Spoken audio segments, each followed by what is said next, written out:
Students, तो एक बार आज फिर से हम आप सभी से मुलाकात कर रहे हैं। तो ये हमारा सरफेस केमिस्ट्री का लेक्चर नंबर 6 है। कौन सा लेक्चर है? लेक्चर नंबर 6 है हमारा सरफेस केमिस्ट्री का। ठीक है, पहले हमने 5 लेक्चर ख़त्म कर चुके हैं, ये हमारा 6ठा लेक्चर है। तो हम कोलाइड्स के बारे में पढ़ाई कर रहे थे। तो ये है क्लासिफिकेशन ऑफ कोलाइड्स। कोलाइड्स को हम कितने तरह के क्लासीफाई कर सकते हैं। देखिए, ये based on interaction between disposed phase and disposal medium. हमने तो आपको पहले ही डिस्पोज फेज और डिस्पोजल मीडियम के बारे में बता चुका था। देखिए, जैसे कि डिस्पोजल मीडियम मतलब जिसमें घुला हुआ है, और डिस्पोज फेज मतलब जो चीज़ घुला हुआ हो। ठीक है, और से इसके बेस्ड पे होता है lyophobic solutions and lyophilic solution. आज हम इन्हीं दो के बारे में बात करेंगे और इसके बारे में भी बात कर लेंगे। आज पूरा का पूरा कोलाइड्स ख़त्म हो जाएगा। ठीक है, तो यहाँ पे देखिए, सेकेंड है based on particles of disposed phase. मतलब कि डिस्पोज फेज का मतलब कि जो घुल रहा है उसके पार्टिकल के बेसिस पर भी हम कोलाइड्स को क्लासीफाई कर सकते हैं। तो यहाँ पे कितने प्रकार का होता है? ये 3 प्रकार का होता है। ये फर्स्ट, सेकेंड और ये थर्ड। ये होता है multi molecular colloids, macromolecular colloids and associated colloids. चलिए अब आइए एक एक करके हम सीखते हैं। तो यहाँ पे देखिए कि यहाँ पे क्या बोल रहा है कि based on nature of interaction between dispose phase and disposal medium. ठीक है, based on nature of interaction between dispose phase and disposal medium. Dispose phase और डिस्पोजल मीडियम के इंट्रैक्शन के बेसिस पे हम इसको लायोफिलिक कोलाइड्स में क्लासीफाई कर सकते हैं। अब लायोफिलिक कोलाइड्स बहुत आसान है। देखिए, फिलिक मतलब लविंग और लायो मतलब लिक्विड। तो यहाँ पे substance like gum, gelatin, starch, rubber which when mixed with the suitable liquid as the disposal medium directly from the colloidal solution are called lyophilic and solutes are obtained are called lyophilic salt। देखिए यहाँ पे क्या कर रहा है कि अगर हम किसी भी लिक्विड को रबर, यहाँ पे जैसे कि सब्सटेंस जैसे कि गम हो गया, जिलेटिन हो गया, स्टार्च हो गया, रबर हो गया, जब मिक्स किया जाता है लिक्विड के साथ डिस्पोजल मीडियम में तो ये डायरेक्टली फॉर्म कर जाता है कोलोइडल सॉल्यूशन, और इसी को हम बोलते हैं लायोफिलिक सॉल्यूशन। और ये क्या होता है? रिवर्सिबल होता है। ठीक है, और एग्जांपल में हो गया मडी वाटर, जैसे कि पानी, मड जो होता है वो फिलिक होता है लिक्विड के लिए। तो ये मड जो होता है वो वाटर के साथ मिक्स हो जाता है और एक लायोफिलिक कोलाइड्स बनाता है। ठीक है, अब हम आते हैं लायोफोबिक कोलाइड्स के बारे में पढ़ते हैं। तो यहाँ पे देखिए, फोबिक का अर्थ होता है हेटिंग। ठीक है, फोबिक वर्ड का मीनिंग होता है हेटिंग, और लायो का होता है लिक्विड, जो लिक्विड से नफरत करता हो। ठीक है, जो लिक्विड से हेट करता हो। ठीक है, अब यहाँ पर देखिए, सब्सटेंस लाइक मेटल्स, जैसे कि मेटल्स को कभी भी हम लिक्विड में मिलाएंगे तो कभी घुलेगा नहीं। ठीक है, देयर सल्फाइड्स, उसका sulphides when simply mixed with the disposal medium, जब हम इसको डिस्पोजल मीडियम में मिलाएंगे, do not form colloidal solution, ये कोलाइडल सॉल्यूशन फॉर्म ही नहीं करेगा क्योंकि लिक्विड से हेट करता है। ठीक है, which can be only prepare by special method only, और इसको हम प्रिपेयर कर सकते हैं सिर्फ स्पेशल मेथड से ही। ठीक है, so substance are called lyophobic solution, और वैसे सब्सटेंस को हम बोलते हैं लायोफोबिक सॉल्यूशन। ठीक है, जैसे कि इस एनिमेशन में आप देखिए कि जो ये जो है लायोफिलिक एंड है और ये जो है वो लायोफोबिक एंड है।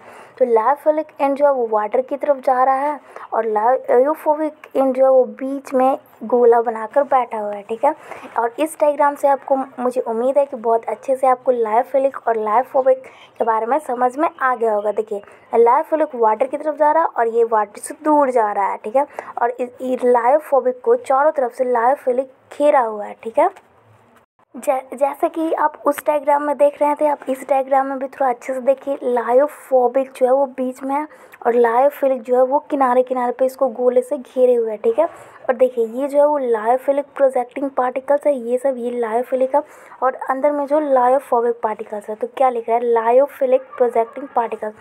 और ये लायोफोबिक पार्टिकल्स क्या कर रहा है? Prevent the articles of lyophobic colloid, मतलब कि लायोफोबिक कोलाइड्स के आर्टिकल को रोक रहा है। किससे?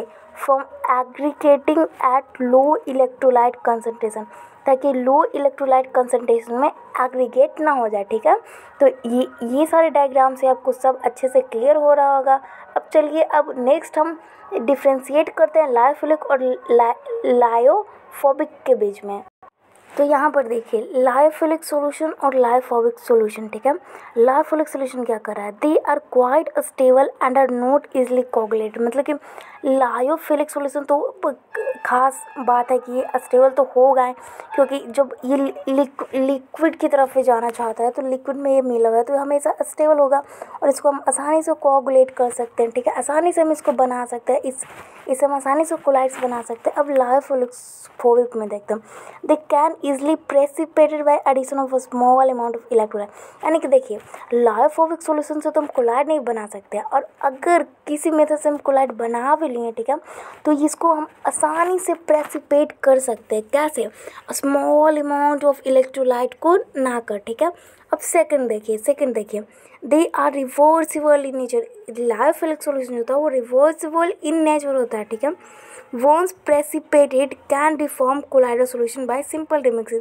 अगर एक बार प्रेसिपिटेट हो गया तो इसको कोलाइडल सॉल्यूशन बनने में ज़्यादा देर भी नहीं लगेगा, सिंपल मिक्सिंग से कोलाइडल सॉल्यूशन बना देगा, ठीक है। अब सेकंड देखिए डी लायोफोबिक सॉल्यूशन होता है वो इरिवर्सिबल इन नेचर होता है।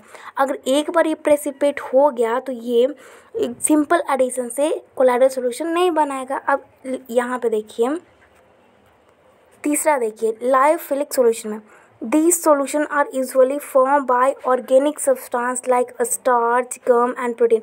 ये solution जो होता है वो फॉर्म होता है ऑर्गेनिक सब्सटेंस है, जैसे कि स्टार्च हो गया, गम हो गया एंड प्रोटीन हो गया, ठीक है।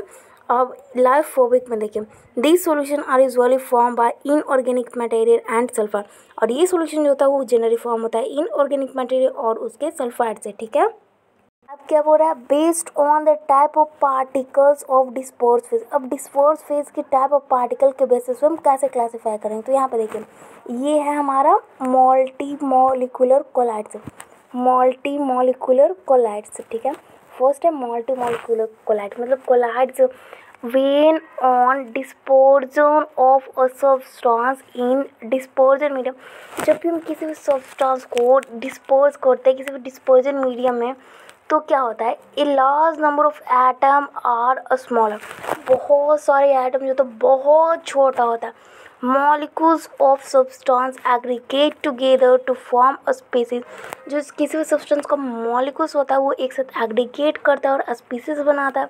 Having size in colloidal range, जिसका साइज जो होता है वो कोलाइडल रेंज में होता है। The species whose form are called multi molecular colloid. Example में गोल्ड सॉल हो गया, सल्फर सॉल हो गया। देखिए अगर मल्टी मॉलिक्यूलर कोलाइड होता क्या है, जब भी किसी डिस्पर्जन होता है किसी भी सब्सटेंस का, मल्टी मॉलिक्यूलर कोलाइड्स का मतलब होता है कि जो बहुत छोटा रेंज में हो और फॉर्म कर रहा हो कोलाइडल सॉल्यूशन, जैसे कि गोल्ड सॉल और सल्फर सॉल हो गया, ठीक है। अब हम देखते हैं मैक्रो मॉलिक्यूलर कोलाइड्स। मतलब मैक्रो मॉलिक्यूलर कोलाइड नाम से ही पता चला कि बड़ा होगा, लार्ज होगा, ठीक है। when certain substance having big size molecules, जब किसी भी certain substance के पास बड़ा बड़ा साइज का molecules होता है उसको हम बोलते हैं macro molecules. Having large molecular mass, इसका मॉलिक्यूलर मास जो होता है क्या होता है, लार्ज होता है। और डिसॉल्व इन सुटेबल लिक्विड, और इसको हम एक सुटेबल लिक्विड में डिसॉल्व करते हैं। दे फॉर्म अ सॉल्यूशन, ये एक सॉल्यूशन फॉर्म करता है। And which the molecules of a substance have size in colloidal range are called macro molecules या फिर कोलाइड। एग्जांपल में हो गया पॉलीथीन, नायलॉन, एडिसिव। इसका मतलब हो गया कि जो बड़ा साइज में हो, जिसका मैक्रो मॉलिक्यूल्स हो, जिसका मॉलिक्यूलर मास भी हाई हो, जो डिसॉल्व करता है सुटेबल लिक्विड में और कोलाइडल सॉल्यूशन बनाता है। एग्जांपल में हो गया पॉलीथीन और नायलॉन, ठीक है। इसको हम बोलते हैं मैक्रो मॉलिक्यूलर कोलाइड्स, ठीक है। हम फिर से रिकैप दिला देते हैं। मल्टी मॉलिक्यूलर कोलाइड्स का मतलब होता है जो छोटा होता है, जिसका साइज छोटा होता है और जो कोलाइडल रेंज में फॉर्म करता है। एग्जांपल में गोल्ड सॉल और सल्फर सॉल हो गया। और मैक्रो मॉलिक्यूलर कोलाइड उसको बोलते हैं जो बड़ा रेंज में होता है, जिसका मॉलिक्यूलर मास बड़ा होता है, ये डिसॉल्व करता है किसी सुटेबल लिक्विड में और फॉर्म करता है सॉल्यूशन जिसमें मॉलिक्यूल सब्सटेंस बहुत लार्ज होता है और कोलाइडल रेंज में आ जाता है, और इसको बोलते हैं मैक्रो मॉलिक्यूल या फिर कोलाइड्स। एग्जाम्पल में हो गया पॉलीथीन एंड नायलॉन। ये बहुत ज़्यादा इंपॉर्टेंट टॉपिक है, ठीक, ध्यान से समझिए। एसोसिएटेड कोलाइड्स आखिर होता क्या है, ठीक है। ये होता है वो substance, the substance which when dissolve in a medium, जब भी वैसे सब्सटेंस को हम किसी मीडियम में डिसॉल्व करते हैं at low concentration behaves as higher concentration exhibited colloidal state property due to formation of aggregated particle are called associated colloid। इसका मतलब हुआ associated colloid का मतलब हुआ कि जो सब्सटेंस को जब हम घोलते हैं लो कंसनट्रेशन के मीडियम में तो ये बिहेव करता, जब हम किसी भी सब्सटेंस को घोलते हैं लो कंसनट्रेशन के मीडियम में तो ये बिहेव करता है हाई कंसनट्रेशन की तरह, ठीक है। और ये एग्जिबिट कर लेता है कोलाइडल स्टेट प्रॉपर्टी का।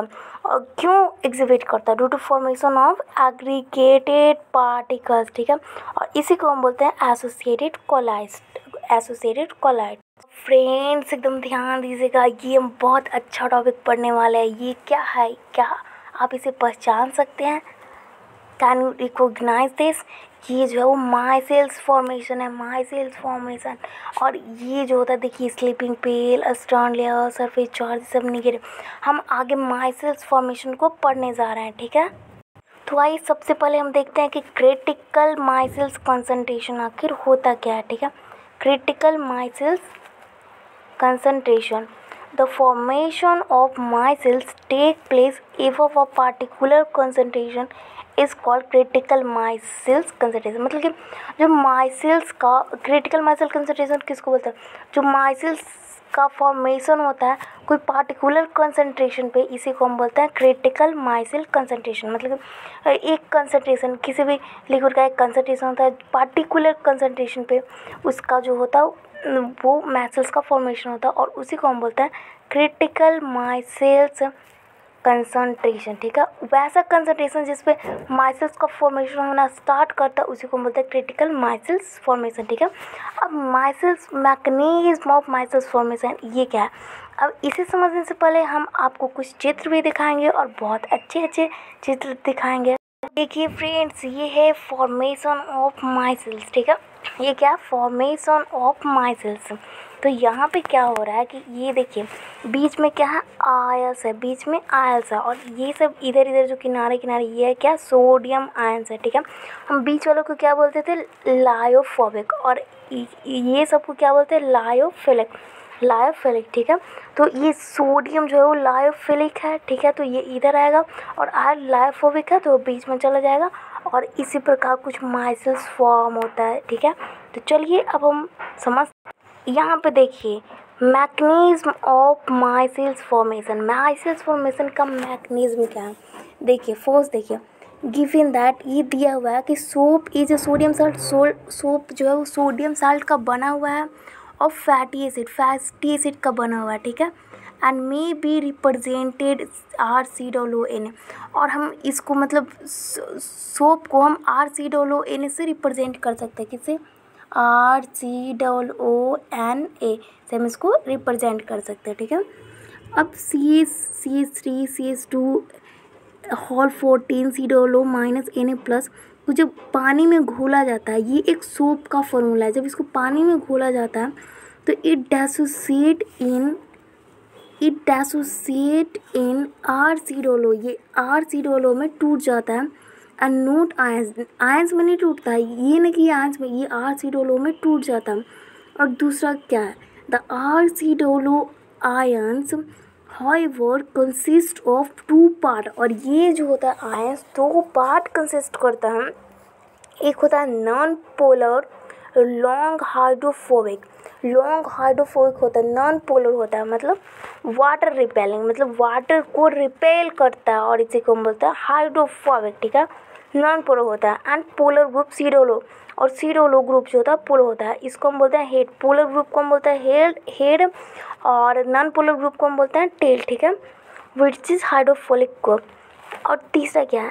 एट हायर कंसंट्रेशन पे जो RCOONA जो होता है वो क्या करता है?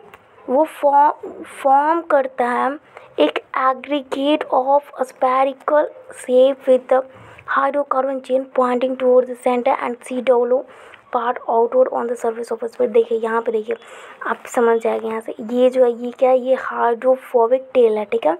ये सब टेल है और ये क्या है? ये हाइड्रोफिलिक हेड है, ठीक है। अब माइसिस मैकेनिज्म बहुत आसान है, कुछ भी डिफ़िकल्ट नहीं। ये यहाँ पे ये जो है वो नॉन पोलर है, ठीक है। ये जो है ये नॉन पोलर है, ठीक है। और ये जो है वो पोलर है, ये इसको हम बोलते हैं टेल, इसको हम बोलते हैं हेड, ठीक है। यही और कुछ नहीं माइसिस फॉर्मेशन में, इसी को हम बोलते हैं माइसिस फॉर्मेशन। देखिए यहाँ पे ये जो है वो ये है हेड, और ये इसी को हम बोलते हैं टेल, और ये वाटर रिपेलिंग होता है, और ये water.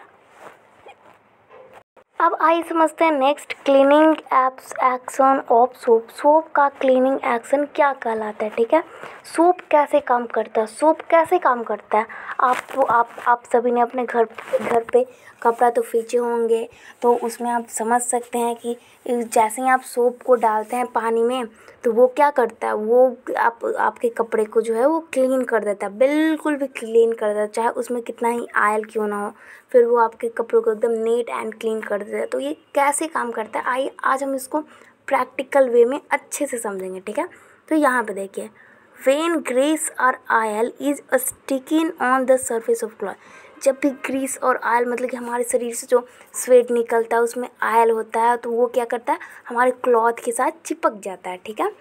When come in contact, और जब ये ऑयल जो होता है वो किसके कंटेक्ट में आता है, सोप के कंटेक्ट में आता है, सोप सॉल्यूशन के कंटेक्ट में आता है, तो जो स्ट्रेट आयन जो होता है वो अपने आप को अरेंज कर लेता है उसके चारों तरफ, ठीक है, आयल के चारों तरफ अपने आप को अरेंज कर लेता है इन सच अ वे, कुछ इस प्रकार से that hydrophobic part of the state ions are in oil. मतलब कि देखो, जो सबसे पहले तो ग्रीस आयल हमारे कपड़े में चिपके हुए रहते हैं, वो क्या करते हैं, जो वहाँ पे जैसे हम उसको सोप के सॉल्यूशंस में डालते हैं, तो वो स्टेट आयन जो होता है वो अपने आप को अरेंज कर लेता है कुछ इस प्रकार से, जो इसका हाइड्रोफोबिक पार्ट होता है वो उस आयल से जाके चिपक जाता है, ठीक है, वो उसी आयंस के कांटेक्ट में रहता है, ठीक है। अब नेक्स्ट समझते हैं, एंड द हाइड्रोफिलिक पार्ट मतलब जो वाटर रिपेलिंग नहीं है, ठीक है, प्रोजेक्ट करता है आउटसाइड द ग्रीस, और वो ग्रीस के बाहर प्रोजेक्ट करता है, ठीक है, ड्रॉपलेट, जैसे कि इस फिगर में आप देख सकते हैं। As hydrophilic part is polar, क्योंकि हाइड्रोफिलिक पार्ट जो होता है पोलर होता है, these polar group can interact with the water molecule, और ये जो पोलर जो होता है वाटर मॉलिक्यूल के साथ घुल जाता है, प्रेजेंट होता है अराउंड आयल ड्रॉपलेट में जो प्रेजेंट होता है। As a result the oil droplet is pulled away from the surface of the cloth into the water और to form ionic micelles which then with washed away plenty of water. देखिए अब यहाँ पे क्या होता है कि जो हमारा हाइड्रोफिलिक होता है वो तो वाटर में घुल जाता है और उसको चारों तरफ से एकदम खींच लेता है, ये हाइड्रोफोबिक है, और इधर हाइड्रोफिलिक जो होता है चारों तरफ से घेर लेता है, और ये जो होता है वो हमारे आयल्स, यहाँ पे जो हमारे आयल हैं, ठीक है, तो आयल और ये सब इसको खींच रहा है इस तरफ, तो खींचते हैं जैसे ही इसको पानी में अथी करते हैं, तो ये इसके साथ जो होता है वो गंदगी आ जाता है, इसके साथ जो होता है ये सब के साथ जो होता है वो गंदगी आ जाता है, ठीक है, और इस प्रकार हमारा जो क्लॉथ जो होता है वो क्लीन हो जाता है, ठीक है। तो ठीक है फ्रेंड्स, आज हम इस वीडियो में इतना ही करेंगे, तो आगे मेरे साथ आप जुड़े रहिए, आगे हम लेक्चर नंबर 7 जल्दी लेकर आने वाले हैं, और आपका कोलाइडल सॉल्यूशन मतलब सरफेस केमिस्ट्री जल्द ही ख़त्म होने वाला है फ्रेंड। तो मेरे वीडियो को लाइक करना, सब्सक्राइब करना और शेयर करना ना भूलें, और इसे ज़्यादा से ज़्यादा लोगों तक पहुँचाएं, क्योंकि अच्छी नॉलेज पे सभी का अधिकार होता है। बाय।